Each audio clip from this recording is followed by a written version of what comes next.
So last Saturday night, myself and a group of walkers, we climbed Croagh at night. We did it in aid of charity, in aid of child aid.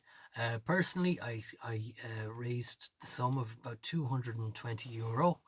Um, we all met up at the car park at the base of Croagh at about 6 o'clock in the afternoon, and we set off at a good brisk pace.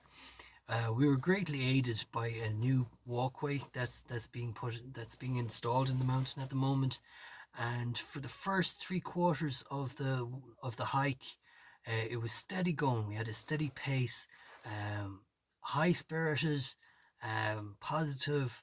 Everybody was chatting. We were all in good state. We had a very good team. We were all led by a very experienced team leader, Graham, from Venture to Adventures. He's a very experienced climber, and he was able to, he was able to keep us under relative control. And yeah, for the first 3 quarters of the climb, it was a great experience. However, once we ran out of steps, we came into the shale. And if you ever climbed Croagh before, there's this bit at the top where the stones are as big as your boot, and when you step on them, they either move or they move underneath you, or you're scrambling for the best footing. It's a 45 to 60 degree gradient as well, and it's not when you're 3 quarters of the way, like, you've got a straight back and you're just walking straight up the mountain. But when you come through this, you're very clumsy. You're scrabbling around, you're footing, and you're touching the ground, and and every now and again a gust of wind will hit you. That was another thing. The wind was blowing a westerly all night, and for most of the way we were covered. We were on the sheltered side of the mountain, but once we came up to that top part, the wind was treacherous. It would just catch you off guard. And the next day, I was reviewing my Fitbit statistics, and I realized that my heart rate had gone from 100, and it just suddenly, for nearly 30 minutes, it had jumped to nearly 160, 170. And I know exactly what happened.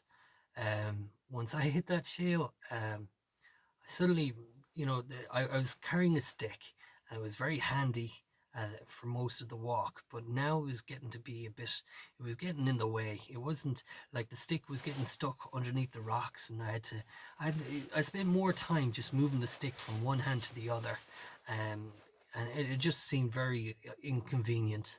The backpack that I was carrying, it was deliberately light. It was less than 5 kilograms. Like, all I had was a bottle of water and some rain gear in it, and suddenly it felt very heavy. I was wearing an extra jumper.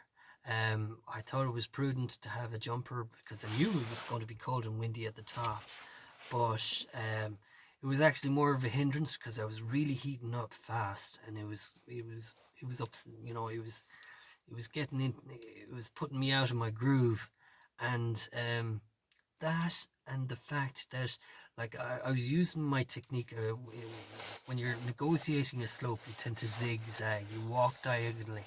You don't walk straight up the hill. You walk in a diagonal fashion, so you zigzag your way. But once I got to the shale, I was literally trying to stomp my way up, and I was jumping from one space to another space, and like, it wasn't very disciplined at all, and I was very aware of that. And what was happening was all these different factors were starting to get to me. There's a lovely analogy, like a boat. A boat doesn't just float on the water. The reason a boat floats is because it keeps the water out of the boat, and the idea is like, if the water gets into the boat, that your boat will sink, and that's what was happening. The thought struck me, Like at one stage I was saying to myself, like, I'm a father, I'm a husband, I'm an employee, I'm a volunteer, and here I am up here risking my life on this mountain. Like, what was I thinking? And when I had that thought, it just started to cascade, and suddenly I almost stopped.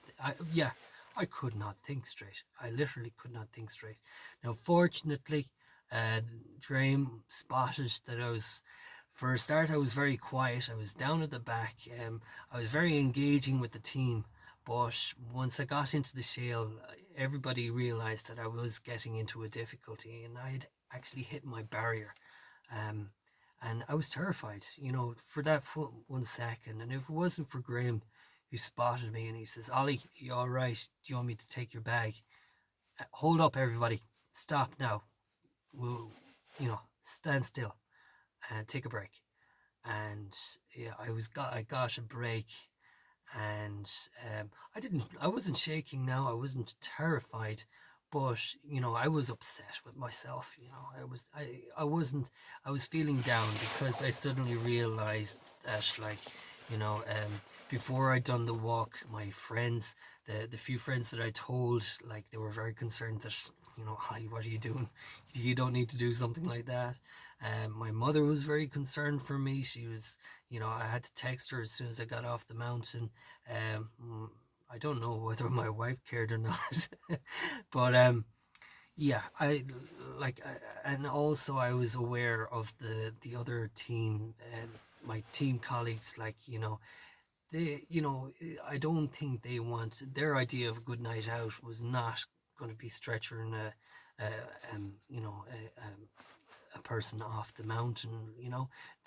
I didn't want to upset anybody, so basically what I did was I just held my breath, gathered myself up, gave myself a breather, and then I pressed on, and I did. Now I made it to the top. Everybody was, in high spirits when afterwards. There was one lady was doing handstands in the front of the church, and then after a while, after a few pictures, we started the descent, and the descent went off fairly well. Yeah, we did it in less than 3 hours. So it was about 1 3/4 hours going up, and just over the hour to get back. And I was off the mountain by 10 o'clock, and I was home by 11:30, which was great going. So, anyways, personally, I set out on that night walk with one particular mission in mind: to get confidence climbing the mountain. And I don't believe I actually have 100% confidence on it. That shale got me. So what I plan to do for 2022, for next year, I plan on climbing the mountain three times during the day, and a night walk again, sometime in October, November.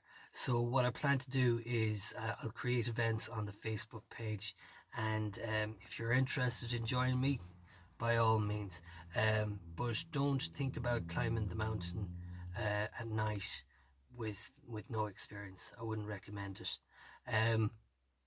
I'm looking forward to it as well, because if I build up the confidence to do that over next year, I should feel qualified to take on the likes of Muiri, Nathan Begg, the 12 Pins, Sugarloaf, and maybe someday even Carntool. That being said, they're very technical climbs. There's a lot of discipline involved with that. So if there's anybody who's interested in climbing those mountains, definitely think in the long term and join me. That's all I have to say tonight. Take care.